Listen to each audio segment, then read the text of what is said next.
PM Awas Yojana में 2026 में किसको पक्का मकान मिलेगा, किसको नहीं। तो दोस्तों आप सभी को बता दें, अगर आपने ये 10 नए नियम नहीं जाने तो हो सकता है आपका लिस्ट में नाम होने के बावजूद भी आपको पक्का मकान ना मिले। तो इसलिए आप सभी को 10 नए नियम जान लेना है। आप सभी को बता दें, आज मैं आप सभी को साफ साफ बताऊंगा किसको पक्का मकान मिलेगा और किसको नहीं मिलने वाला है। क्योंकि आज मैं आप सभी को बात करने वाला हूं ग्रामीण और शहरी दोनों के बारे में। क्योंकि ये 10 नए नियम जो लागू हुए हैं ये ग्रामीण और शहरी दोनों के लिए लागू हुए हैं। आप सभी को बता दें, अगर आप इन 10 नियमों को नहीं जानते हैं तो 2026 में पक्का मकान दूसरों को मिल जाएगा और आप ऐसे ही खाली हाथ रह सकते हैं। तो चलिए बिना देरी के मैं आपको बताता हूं कि वो 10 नए नियम कौन से होने वाले हैं जो अभी अभी सरकार द्वारा लागू किए गए हैं। आप सभी को बता दें, ये नए नियम जो आपको पक्का मकान देने में आसानी करवा सकते हैं। तो आप सभी को बता दें, यहाँ पे सबसे पहले मैं आप सभी को बता दूं 2026 में किसको पक्का मकान मिलने वाला है, किसको नहीं मिलने वाला है। तो यहाँ पे सबसे पहला नियम, सबसे बड़ा नियम निकल के आ रहा है आप सभी का, पहले से पक्का मकान है तो सीधे बाहर कर दिए जाएंगे। अगर आपका लिस्ट में नाम है और आपका पहले से ही पक्का मकान बना हुआ है तो आप सभी को लिस्ट से बाहर कर दिया जाएगा। अगर आपने परिवार में के नाम पर पहले से पक्का घर है, चाहे गांव में हो या शहर में, 2026 में आवास योजना नहीं मिलेगी। अगर ऐसा होता है तो आपको 2026 में पक्का मकान कभी नहीं मिलेगा, 2026 से ही मिलना बंद हो जाएगा। अब मैं आप सभी को पहला सबसे बड़ा नियम बता दिया, मैं आप सभी को दूसरा सबसे बड़ा नियम बताता हूं जो आपके लिए बेहद इंपॉर्टेंट और बहुत ज़रूरी है। तो यहाँ पे दूसरा सबसे बड़ा नियम निकल के आ रहा है आप सभी का, वो है कच्चा घर और झोपड़ी वाले पहले नंबर पर रहेंगे। अगर आप सभी को बता दें, अगर जिनके पास मिट्टी की दीवार है, खपरेल टीन या घास की छत है, ग्रामीण इलाकों में ऐसे परिवारों को 2026 में प्राथमिकता मिलेगी, उनको पक्का मकान दिया जाएगा। तो ये झोपड़ी वालों के लिए बहुत बड़ी खुशखबरी निकल के आ रही है। आप सभी को बता दें, उनके लिए पक्का मकान मिलने वाला है, उनको अब घबराने की ज़रूरत नहीं है। अब मैं आप सभी को दूसरा सबसे बड़ा नियम बता दिया, मैं आपको तीसरा सबसे बड़ा नियम बताता हूं जो आपके लिए बेहद ही इंपॉर्टेंट होने वाला है और ये नियम ग्रामीण और शहरी दोनों के लिए होने वाला है। तो इस वीडियो को ग्रामीण और शहरी दोनों वाले देखें और ये दोनों के लिए इंपॉर्टेंट वीडियो है। तो यहाँ पे तीसरा सबसे बड़ा नियम निकल के आ रहा है आप सभी का, SECC 2011 से जो आपका लिस्ट में नाम जरूरी है। आप सभी को बता दें, SECC 2011 से लिस्ट में नाम जरूरी, जिनका नाम SECC 2011 में है, बेघर या कच्चे घर में श्रेणी में आते हैं, उनको पहले पक्का मकान मिलेगा। नाम नहीं तो कोई दिक्कत नहीं है। अगर लिस्ट में नाम नहीं तो आपको कोई दिक्कत नहीं, आपको पक्का मकान मिलने से कोई नहीं रोक सकता है। आप सभी का अगर SECC 2011 लिस्ट में नाम है तो आपको बेघर कच्चे मकान है आपके पास, तो आप सभी को पक्का मकान मिलने से कोई नहीं रोक सकता है। तो आप सभी को बता दें, यहाँ पे तीसरा सबसे बड़ा नियम मैंने आपको बता दिया। अब मैं आप सभी को चौथा सबसे बड़ा नियम बताता हूँ जो आपके लिए बेहद इंपॉर्टेंट और बहुत जरूरी होने वाला है।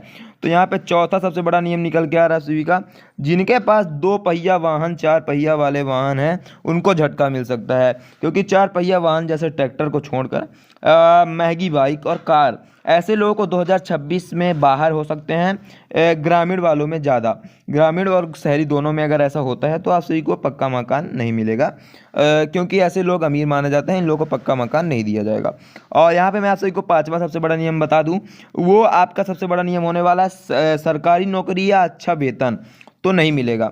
अगर आपके पास सरकारी नौकरी है, आप 1 लाख आपकी सालाना आय, 10 लाख 5 लाख या 2 लाख 3 लाख 4 लाख ऐसी आपकी सालाना आय है, 10 लाख से ऊपर अगर आपकी सालाना आय है तो ऐसे लोगों को नहीं मिलेगा मकान। परिवार में कोई नहीं, आप सभी को बता दें, परिवार में कोई सरकारी कर्मचारी जैसे रेगुलर इनकम टैक्स भरता है, PM जीव से ऐसे PM आवास योजना से उनका नाम कट सकता है, उनको पक्का मकान नहीं दिया जाएगा।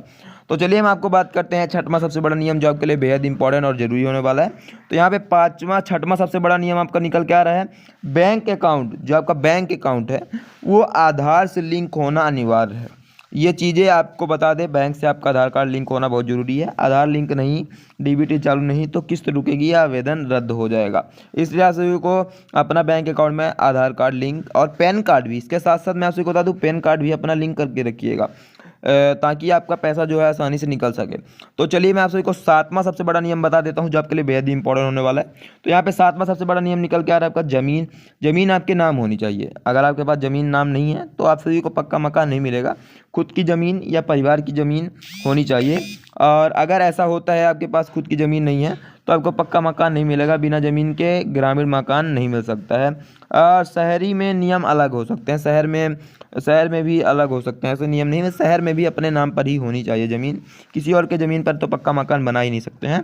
तो चलिए मैं आप सभी को 8वां सबसे बड़ा नियम बताता हूँ जो आपके लिए बहुत ही इंपॉर्टेंट होने वाला है।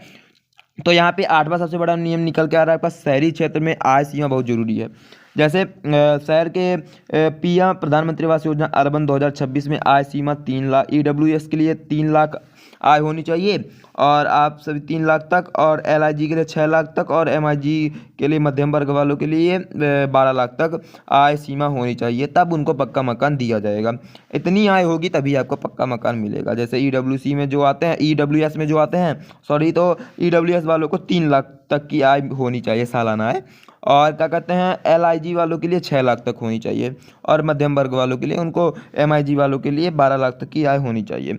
और इससे ज़्यादा कमाई तो 9 मकान नहीं मिल सकता, अगर इससे ज़्यादा कमाई है तो नहीं मिलेगा। यहाँ पे 9वां सबसे बड़ा नियम निकल के आ रहा है, पहले किसी की सरकारी आवास योजना का लाभ लिया गया है, इंदिरा आवास या कोई राज्य आवास योजना, तो दोबारा पीएम प्रधानमंत्री आवास योजना नहीं मिलेगा।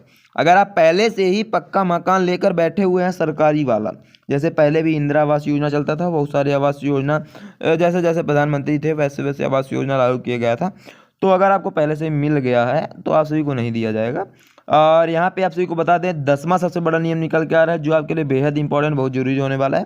तो यहाँ पे 10वां सबसे बड़ा नियम निकल के आ रहा है आप सभी का, सर्वे में गड़बड़ी, अगर आपके सर्वे में गड़बड़ी सीधा नाम काटा जाएगा।